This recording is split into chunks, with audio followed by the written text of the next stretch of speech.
Hello everyone, my name is Amber Guerrero.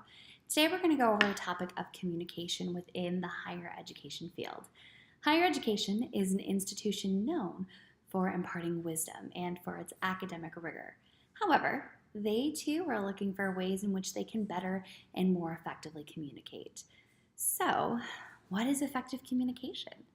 Effective communication is a form of communicating in which one party relays an intended message that the second party receives, and the message is clearly understood. Now that we know what effective communication is, what are some of the ways in which there can be breakdowns in communication, specifically in higher ed? Breakdowns in communication can come from different places. Different goals and opinions, poor lines of communication between stakeholders and students, technological issues, and of course, just basic different styles of communicating. While these can cause barriers to effective communication, there are some ways to overcome these and communicate just a little bit better.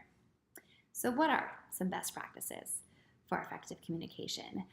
I always suggest step one, setting a guideline. Creating a plan is the best way to start. It sets the foundation for constructing an environment with set expectations and guidelines for effective communication.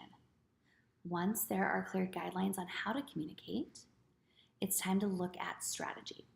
What is the goal everyone is coming together for? What is the intended message everyone's rallying behind?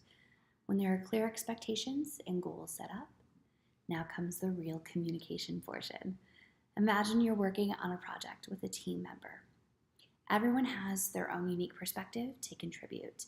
Using skills like active listening, asking questions, using relatable language helps to ensure that the line of communication is open and flowing, and that way the sharing of ideas and work is possible through utilizing these skills.